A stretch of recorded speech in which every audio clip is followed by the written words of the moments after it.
इसके पूर्व हम वैदिक कालीन शिक्षा के बारे में पढ़ चुके हैं।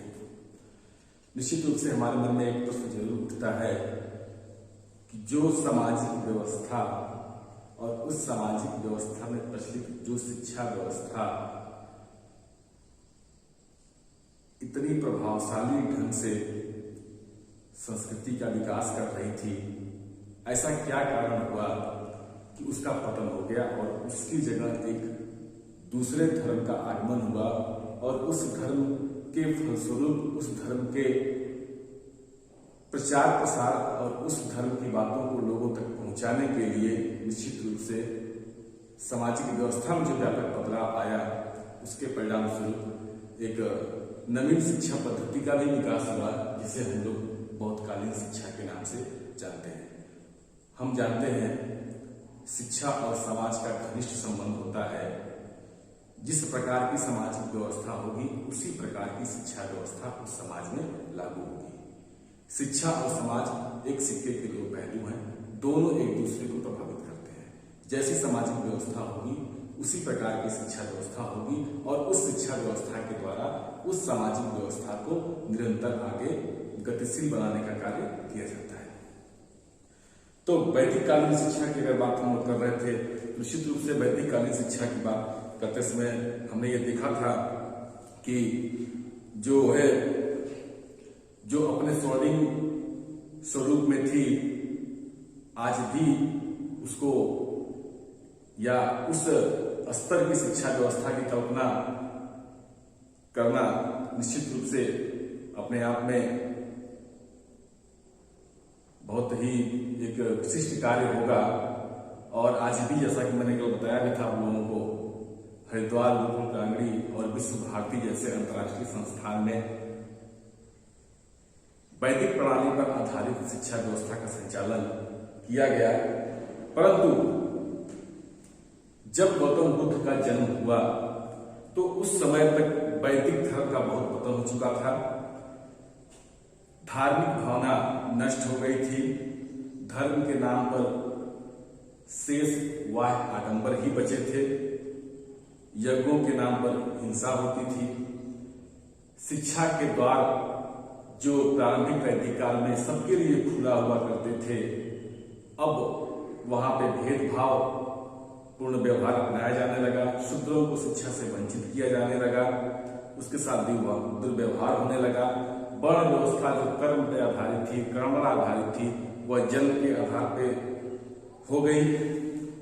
कहने का मतलब है कि एक पूरी सामाजिक व्यवस्था में विसंगति उत्पन्न हो गई, विकृति उत्पन्न हो गई। उस विसंगति को, उस विकृति को दूर करने के लिए ही गौतम बुद्ध ने जो उपाय बताए, अर्थात तत्कालिक परिस्थितियों को सुधारने के लिए गौतम बुद्ध ने जो उपाय बताए, उसे बौद्ध धर्म कहा गया। और बौद्ध धर्मों के लिए या बौद्ध धर्म के प्रचारकों के लिए जो शिक्षा पद्धति अपनाई गई, उसी शिक्षा पद्धति या उस शिक्षा पद्धति का जो विकास हुआ, उसी को हम लोग बौद्ध शिक्षा कहते हैं। भविष्य में, कालांतर में यह शिक्षा बौद्ध धर्म के प्रचारकों के अतिरिक्त अन्य लोगों को भी प्राप्त होने लगी और परिणाम स्वरूप बौद्धकालीन शिक्षा का विकास हुआ। और आज जो हमें बौद्धकालीन शिक्षा का स्वरूप साहित्यों में मिलता है, इतिहास में जो मिलता है, निश्चित रूप से यह बौद्धकालीन शिक्षा उस बौद्ध धर्म का ही या उस बौद्ध एक नवीन धर्म जो बौद्ध धर्म के नाम से आया था, जिसका उदय हुआ था, बौद्ध धर्म के सिद्धांतों से परिचित कराने के लिए ही विकसित हुई थी। शिक्षा के उद्देश्य की अगर बात करें, उद्देश्य की बात करें अगर,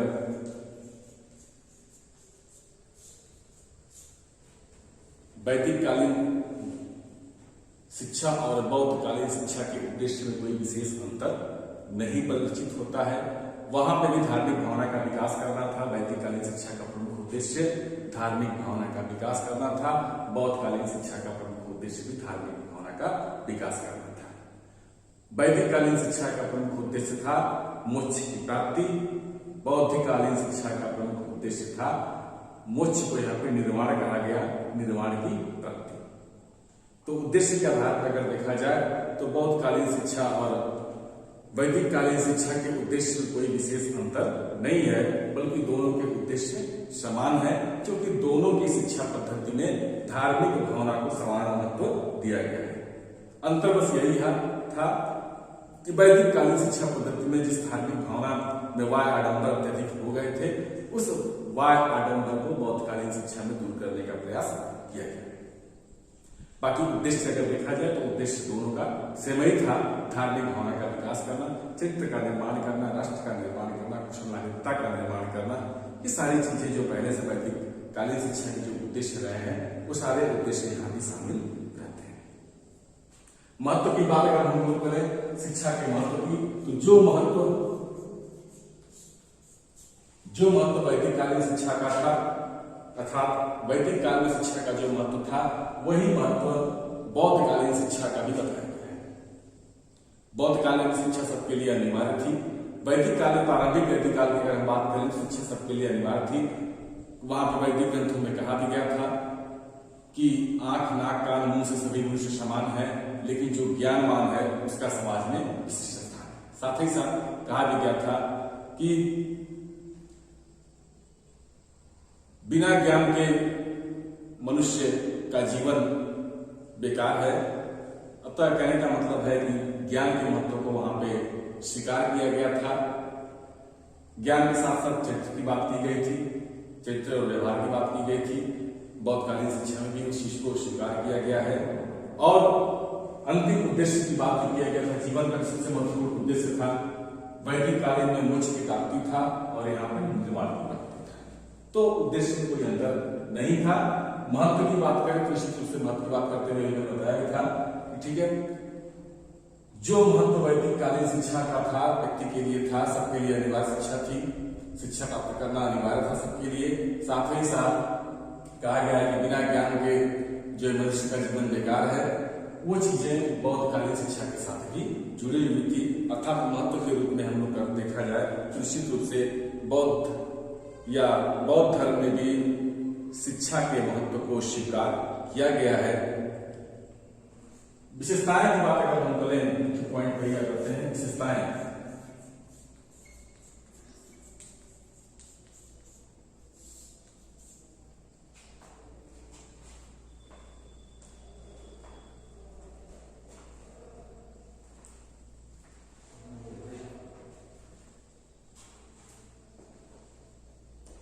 वैदिककालीन शिक्षा की बौद्धकालीन शिक्षा की विशेषताएं।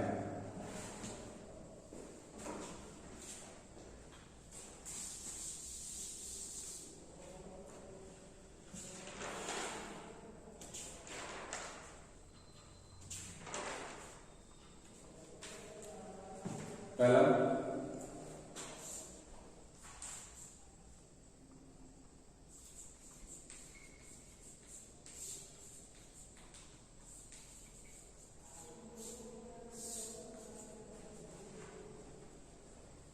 वैदिककालीन शिक्षा का प्रारंभ जैसा कि बताया गया था उपनयन संस्कार के साथ होता है, उसी प्रकार बौद्धकालीन शिक्षा का प्रारंभ पवज्जा संस्कार या प्रवज्जा किया गया है।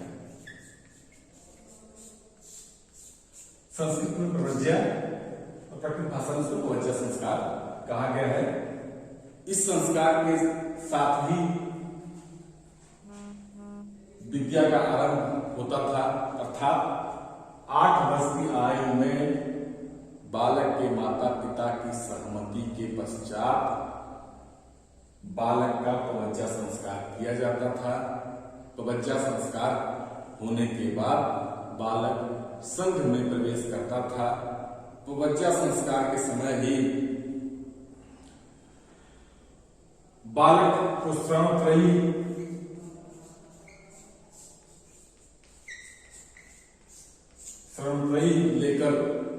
श्रमण बनाया जाता था, अर्थात श्रमत्रयी लेकर वह श्रमण बनकर जो है संघ में प्रवेश करता था। श्रमत्रयी में क्या था? बुद्धम शरणम गच्छामि, बुद्धम शरणम गच्छामि, धम्म शरणम गच्छामि, संघ शरणम गच्छामि। इस श्रमत्रयी को बुद्धम शरणम गच्छामि, धम्म शरणम गच्छामि, संघ शरणम गच्छामि, इस श्रमत्रयी को लेकर वह श्रमण मतलब होता है यहाँ पे भिक्षु।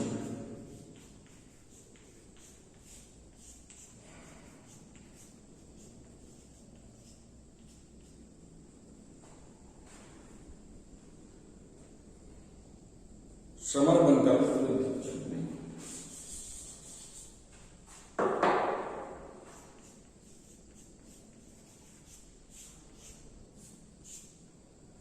बनकर बौद्ध संघ में प्रवेश करता था।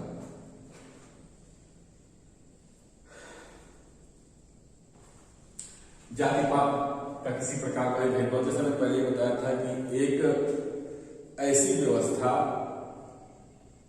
जो विकृत परिस्थिति में आ गई थी, उस व्यवस्था को सुधारने के लिए ही एक नवीन धर्म का उदय हुआ था। तो निश्चित रूप से उस व्यवस्था में जाति व्यवस्था जो तेजी से बढ़ रही थी, जाति के आधार पर भेदभाव तेजी से बढ़ रहा था, उस भेदभाव को यहां पे समाप्त किया गया। अर्थात जाति के आधार पर किसी भी प्रकार का शिक्षा प्राप्त करने से किसी भी बालक को रोका नहीं जाता था और सबके लिए एक ही मानक बनाया गया था, 8 वर्ष की आयु, माता पिता की सहमति। इसके बाद श्रमत्रयी मंत्र लेकर के बालक श्रमण बन के बौद्ध संघ में प्रवेश करता था। जब लगभग में 8 वर्ष की शिक्षा वह पूरी कर लेता था, इसके बाद उस बालक का संपदा संस्कार होता था। यह संस्कार विद्या की समाप्ति होता था। तो बच्चा संस्कार क्या है? विद्या के प्रारंभ करने पे, अर्थात विद्या प्रारंभ संस्कार इसको कह सकते हैं। और दूसरा जो संस्कार है उपसंपदा संस्कार।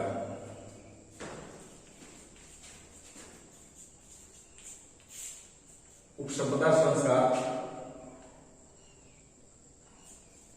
विद्या के समाप्त होने पर था, अध्ययन का क्रम पूर्ण होने पर।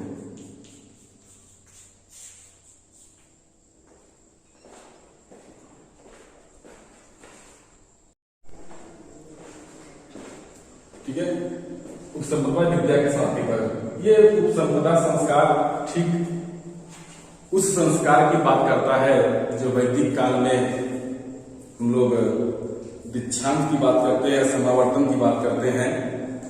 समावर्तन संस्कार से संबंधित जो वैदिक काल में समावर्तन संस्कार से बात करते हैं, वही चीजें बौद्ध काल में उपसंस्कार संस्कार से। अंतर क्या है तो समझ लीजिए। वैदिक काल में समावर्तन के बाद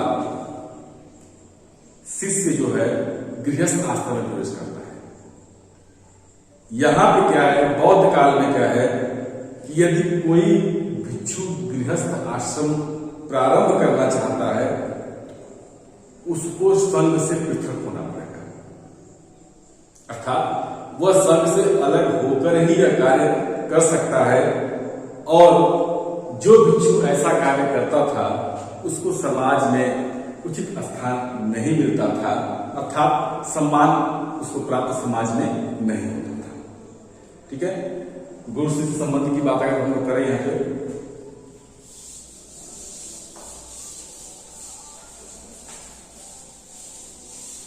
ये क्लियर हो गया भाई। विद्यारंभ करने का है तो वज्र संस्कार, ठीक है, समाप्ति का है संपदा संस्कार। वैदिक काल में जो समावर्तन संस्कार है उससे संबंधित ही उपसंपदा संस्कार है। ठीक, वैदिक काल में आश्रम व्यवस्था में भाई सामाजिक व्यवस्था थी। बालक 25 वर्ष तक विद्यारंभ करके विद्या प्राप्त करने के बाद समावर्तन संस्कार के बाद वह गृहस्थ जीवन में प्रवेश करता था। बौद्ध धर्म में ऐसा नहीं था। अगर कोई बालक गृहस्थ आश्रम में प्रवेश करना चाहता है तो निश्चित रूप से उसको बौद्ध संघ से अलग होना पड़ेगा, तभी वो उसे प्रवेश कर सकता है। और ऐसा करने पे समाज में उसको सम्मान प्राप्त नहीं होता था। ठीक है, गुरु शिष्य संबंध की बात कर रहे हैं। जो दूसरी विशेषता है।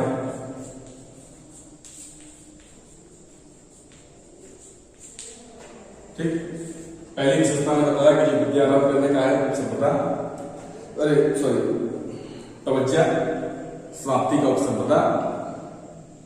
दूसरी जो विशेषता गुरु शिष्य संबंध की बात करें, वैदिक कालीन और बौद्ध कालीन दोनों ही व्यवस्था में गुरु शिष्य का संबंध लगभग समान देखने को मिलता है, लेकिन फिर भी वैदिक काल में जो गुरु और शिष्य के बीच संबंध दिखाई पड़ता है, जितना प्रभावशाली रहता है, उससे थोड़ी सी गिरावट बौद्ध कालीन व्यवस्था में दिखाई पड़ती है।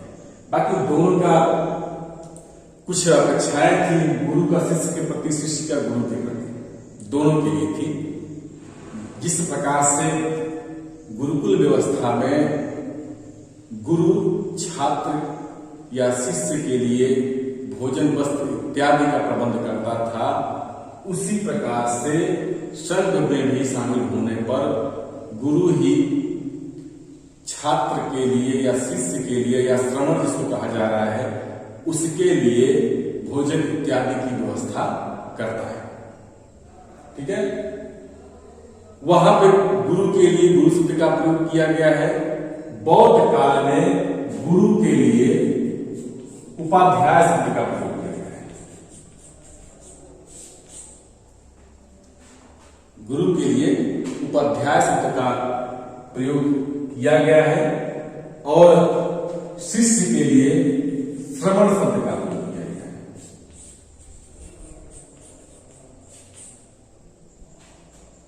ठीक है,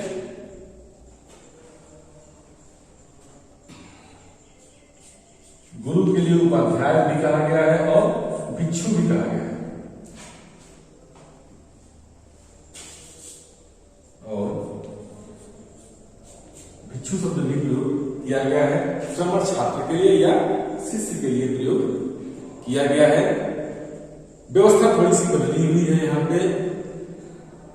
वैदिक कालीन शिक्षा व्यवस्था में विद्यालयों का जो स्वरूप था वह आश्रम पद्धति का था। एक आश्रम में एक गुरु होता था, वह हर प्रकार की शिक्षा छात्रों को देता था। बौद्ध काल में ऐसा नहीं है। बौद्ध काल में बड़े बड़े भवन, अभी आगे हम चर्चा करेंगे, जैसे नालंदा का है, तक्षशिला का है, जो विश्वविद्यालय बने थे, ठीक है, उसके आधार पर शिक्षा व्यवस्था की बात की गई है। अर्थात यहाँ पे भवनों में शिक्षा दी जाती थी, बिल्डिंग थी बड़ी बड़ी, उन बिल्डिंग को संघ के द्वारा संचालित किया जाता था। शिक्षा व्यवस्था संघ के द्वारा संचालित की जाती थी, जबकि वैदिक काल में आश्रम व्यवस्था पर आधारित थी शिक्षा, और आश्रम का सर्वे सर्वा या सब कुछ संचालन करता गुरु होता था। एक ही गुरु सब प्रकार की शिक्षा देता था वैदिक काल में। बौद्ध काल में विशिष्टता की ओर हम लोग आते हैं। एक ही विद्यालय में कई शिक्षक रहते थे। विषय विशेषज्ञों के आधार पर छात्र अपने जीवन में एक ही समय में कई सारे अध्यापकों से ज्ञान प्राप्त करता था, जबकि वैदिक काल में ऐसा नहीं था। ये अंतर है। बाकी अगर संबंध की बात करें, दूसरे संबंध की, तो निश्चित रूप से बाहरी आवरण जो दिखाई पड़ रहा है उस संबंध का, उससे पहले जैसा ही है। जैसे वैदिक काल में गुरु को जो स्थान प्राप्त था, बौद्ध काल में भी वही प्राप्त है। शिष्य के जो उत्तरदायित्व तो वैदिक काल में किए गए थे, बौद्ध काल में भी दिए गए हैं। भिक्षा वैदिक काल में शिष्य जाता था, कहता था भिक्षा दे, ही भिक्षा प्राप्त करता था, उससे भोजन मिलता था। बौद्ध काल में जाता था, वह मांगता नहीं था, बल्कि मौन होकर ही वह भिक्षा प्राप्त करता था, भिक्षा लाता था। भोजन का साधन भिक्षा तब भी था, भिक्षा अब भी है, बौद्ध काल में भी है। ठीक है, तो ये गुरु शिष्य संबंध की बात हो गई। इसके बाद केंद्रीकरण की प्रवृत्ति तीसरी विशेषता है शिक्षा की।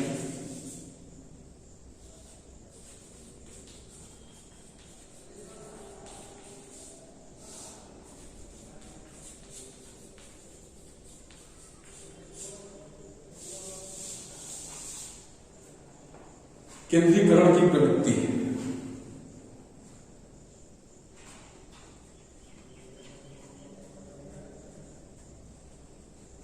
अभी बात हो रही थी इसके लिए, क्योंकि बौद्ध धर्म के प्रचार प्रसार के लिए बौद्ध संघों, मठों इत्यादि का विकास हुआ, अर्थात इन संघों और मठों के परिणाम स्वरूप बौद्ध शिक्षा केंद्रों का विकास हुआ।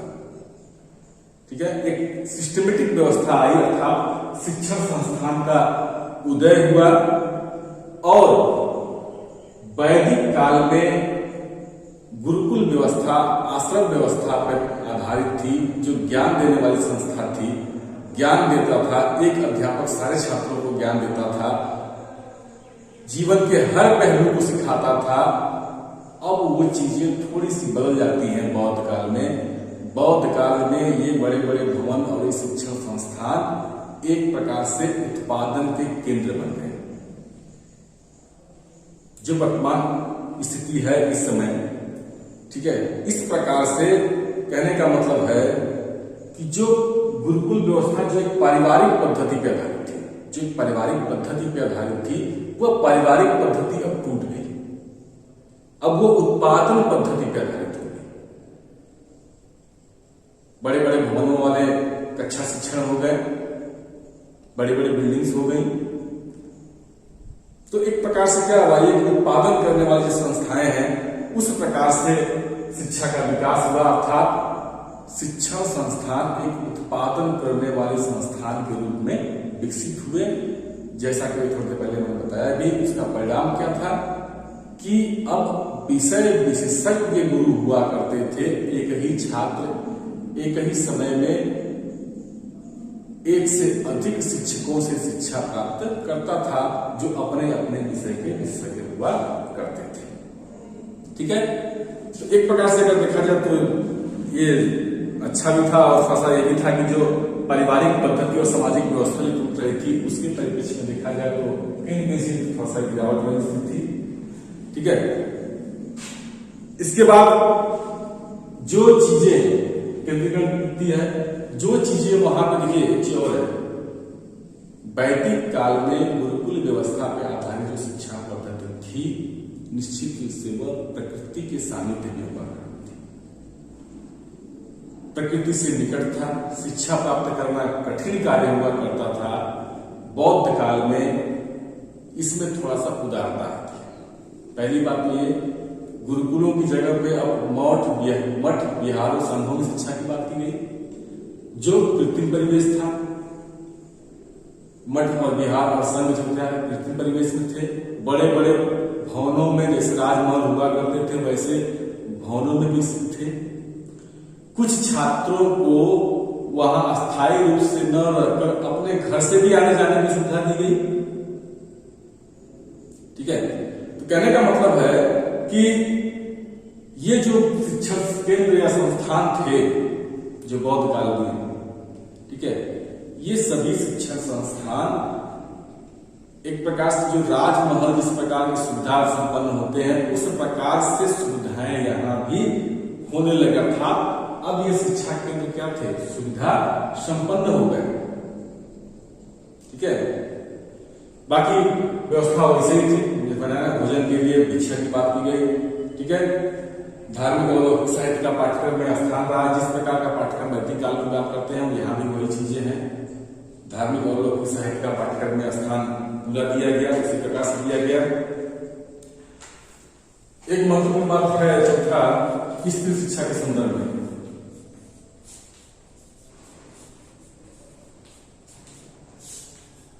बौद्ध काल में, प्रारंभिक बौद्ध काल में अगर देखा जाए तो स्त्री शिक्षा पर पूर्णतः रोक लगाई गई थी।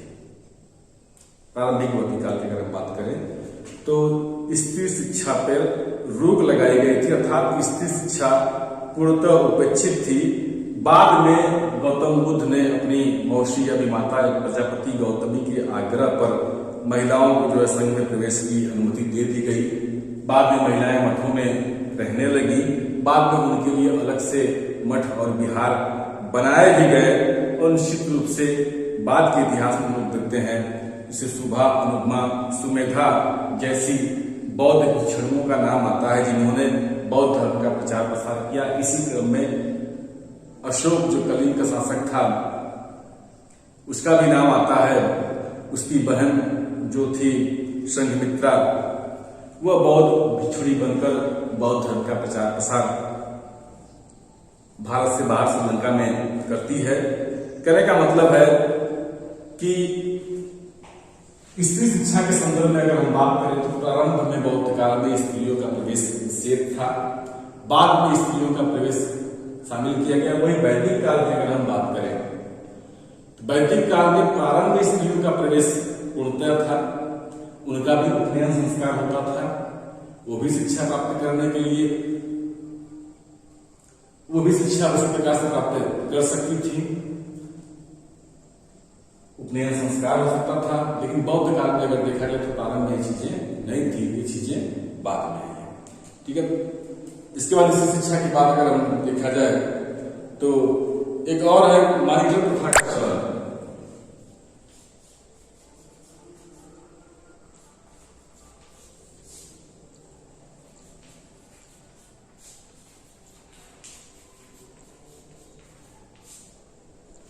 वैदिक काल में देखिए नाटकीय पद्धति में शिक्षा का कार्य किया जाता था। बौद्ध काल में मॉनिटर प्रथा, मॉनिटर को समझ साथ जानते ही आज के समय क्लासरूम में सारे छात्र मिलकर या गुरुजन देखते हैं कि जो छात्र सब सारे छात्रों से ज्यादा तेज हो, जिसकी ज्ञान लब्धि अधिक हो, निश्चित रूप से ऐसे छात्र को एक पूरे कक्षा का मॉनिटर बना दिया जाता है। यहां पर कहा जा रहा है जैसे वैदिक काल में क्या था कि नाटकीय पद्धति के अंतर्गत सीनियर जो छात्र होते थे वो अपने से जूनियर छात्रों को पढ़ाते थे, शिक्षा देते थे। यहां पर क्या है कि क्लासरूम के वो छात्र जो पढ़ने में तेज हैं, जो बाकी से अधिक ज्ञानवान हैं, वो बाकी छात्रों को भी ज्ञान देने का काम करते थे। कक्षा संचालन में इनका सहयोग दिया जाता था, वो तो ये सहयोग देते थे। ठीक है, तो मॉनिटर प्रथा का चलन है। ठीक है, एक चीज और है निःशुल्क शिक्षा का अभाव।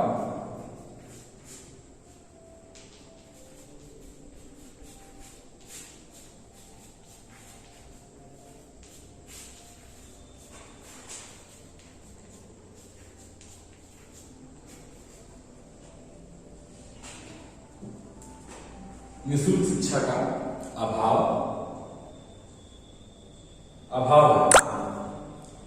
वैदिक काल शिक्षा पूर्णतः निःशुल्क, किसी प्रकार का भी कोई टोकन मनी नहीं।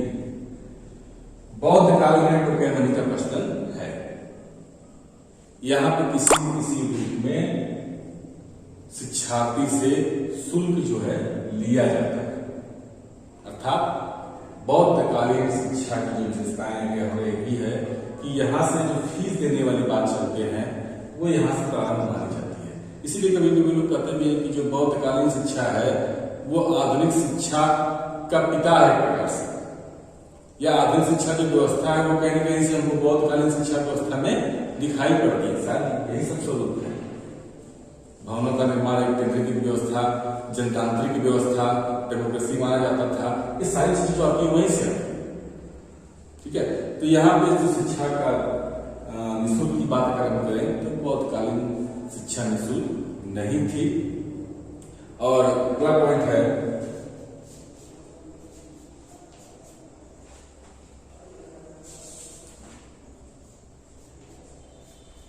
जनतंत्र वाद पर आधारित।